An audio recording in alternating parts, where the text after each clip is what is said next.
Hi, guys. This is going to be a fun one today for me. It's called The Plague of the Blissninnys. Let me give you a little bit of background. I've spent close to 45 years in LOA, started with Neville when I was very young.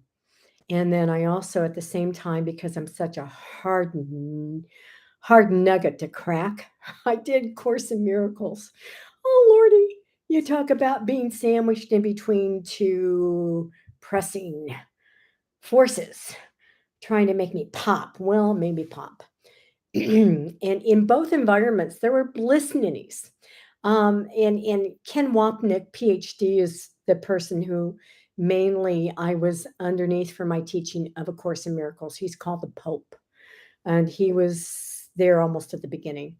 Incredible man, he was, and didn't put up with anything, and incredibly loving, very educated, PhD, Jewish PhD. I have a lot of them in my life.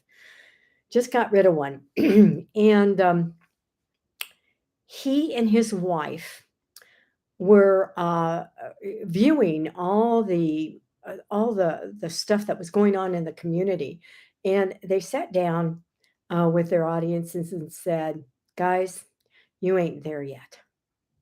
Don't even think you're close. This is lifetimes and lifetimes of getting to the heart of the matter and seeing what your ego does to your life." And we are plagued in this environment of Course in Miracles with spiritual blissnies. And Gloria and I see right through it. And you just are covering up the fear of facing the truth of what you believe. And that is that there's a secondary power to God. You're terrified of it and you don't want to face it, so you cover it up. Hi, Juanita. God, I'm so glad. Didn't I just see you? So that's called in my book a spiritual blissninny. The term blissninny came from Ken, not from me. And rest his soul, he was incredible.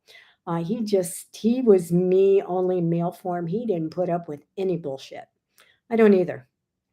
So then in the LOA community, we are laughed at quite a bit because of blissninnies.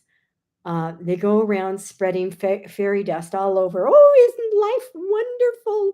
I am so happy today.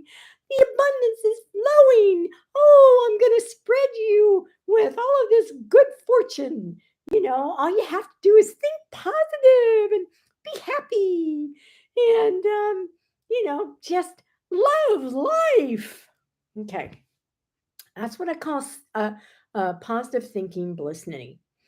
And they're avoiding facing the darker part of them that they are letting run their lives while they're going around, you know, spewing forth their crap of positive thinking platitudes, and they are literally covering up their fears and their guilts that they believe in. Okay, it's not that any of that is true. It isn't. There's only one power, and that power is God the Father working through us, through our imagination.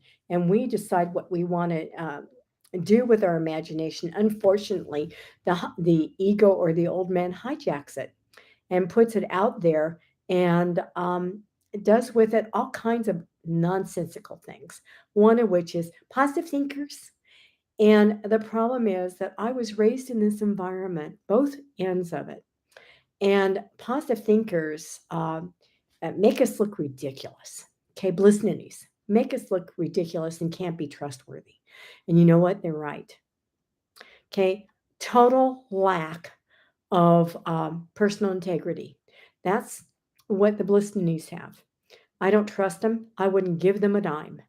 Um, Go tell it to somebody else who will listen to that bullshit. I don't want to hear it. Okay. Now, that doesn't mean that I am not happy. I am happy all the time. I laugh, I scream, I dance with kids. I have so many loved people or loving people around me. My life is filled with fun and excitement and risk taking. And in fact, I just planned a skydiving with Kelly and Janet. Juanita didn't want to do it. Katita didn't want to do it. Well, okay, fine. Hell with you guys. We're going to do it. We might even do it naked if Kelly gets her way. No goats though. So we're going to do that in May or early June. She's flying out here, and she's staying with Janet and I for a while. Janet is going to be moving out here sometime after Sedona in March. And I'm gathering 16 of my favorite people who are coaching clients, and they are going to Sedona with me on an adventure of a lifetime transformation. And if you want to be part of that, I need to know by January or February, the latest, because plans have to be made and monies have to be paid down. And I am coughing up quite a bit of money to plan things in advance. I don't mind doing that. I can do that. But let's just get things going in that direction. If you are interested, you can contact me, Karen Sinclair, in Messenger. And so let's get back to Blissninnys. Blissninnys are really good at getting you all worked up. It's kind of like, and I like Abraham Hicks, especially the early stuff, but not the circus that they have going now. Ever since Jerry died, it's changed. It really is changed. It's nothing but a circus, and no new material, no depth of the material at all.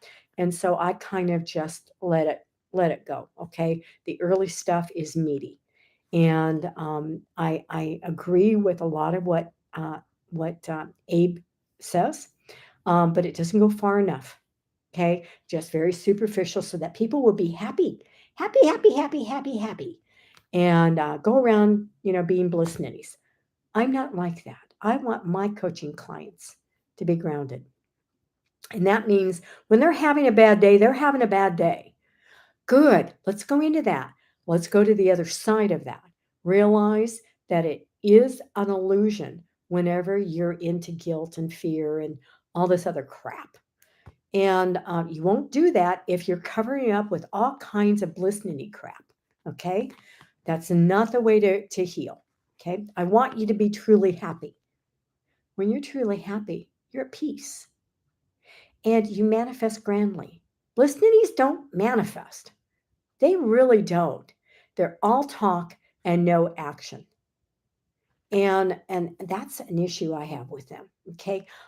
Somebody gets on the boards and they're, oh, everything is wonderful. I'm so happy to be here with my new family. And we're going to have fun and we're going to laugh and we're going to, on and on and on and on.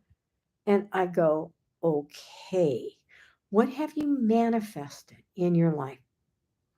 And the answer, what does manifest mean? I have a wonderful life. It's so happy. And I just play with the birdies and the bees. And I'm just, oh, I'm so blissful and I'm happy and I laugh all the time. I mean, what concrete things do you have in your life? Do you live on your own? No, I live with a friend of mine.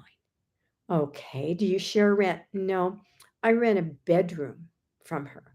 Fine. Do you have a job? Oh, no, of course not. God's going to provide for me. That's a spiritual bliss ninny, by the way.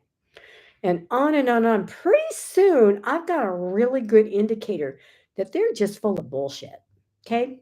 Bliss ninnies and bullshitters. So, guys, I want you to be happy. The best way to be happy is to manifest boldly, brazenly. Show people what you're made of, okay?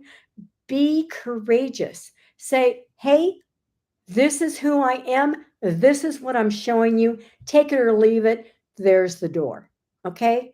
This is who I am. Do you love me or do you love this illusion that you've had of me?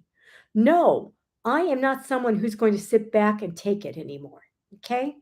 I am talking to quite a few people about not taking it anymore. They don't take someone else's illusion of them. They don't take being put in somebody else's box and be nice and kind and gentle. Screw it. When you get to the knit or the bottom line of love, you realize that love is everything. It's all. It's the bad times, it is the good times. Love looks on devastation and sees only love. It doesn't try to make it into something that it is not. And let's go into revision briefly. You revise only yourself. Don't revise a situation. Yes, Neville did teach that at the beginning of his sojourn here, to get people to realize, guys, you're making this all up. You're making it all up. And then what do you do with it? You pretend it's fixed by presto changeo. They're fixed. They're cured.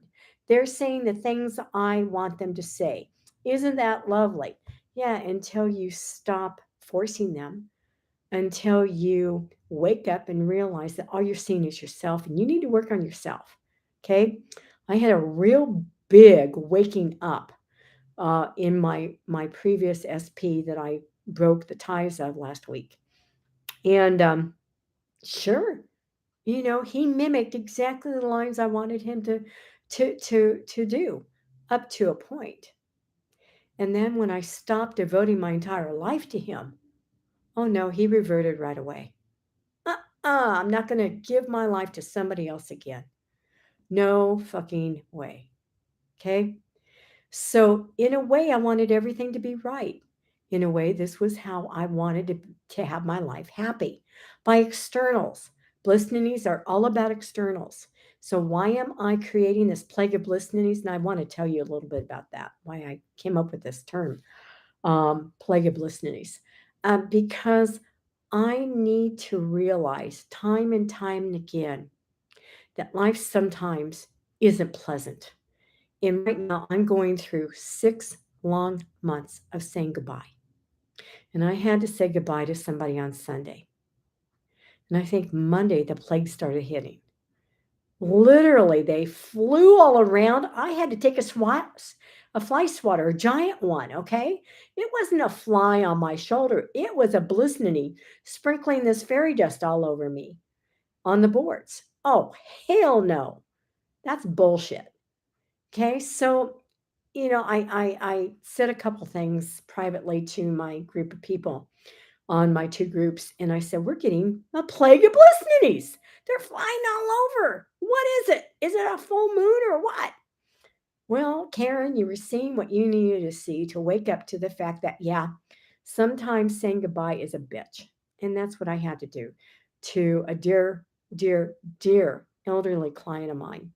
And I had to say goodbye to her Sunday. And it's going to just not be pleasant these next couple of months. And I have to let go.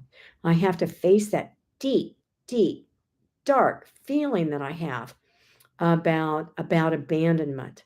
And abandonment is a deep issue we all have. We think saying goodbye is abandoning people. It isn't. It's letting them go to a higher script. It's releasing us also. So watch for the plague of blissninnys. When you are surrounded by them, realize that you are not wanting to face some deep, dark feelings, and you're trying to avoid them like the plague. Okay, guys, that's it for tonight. Watch those goddamn blissninnys, okay? Get a bazooka, whatever it takes. Shoot him down. Bye now.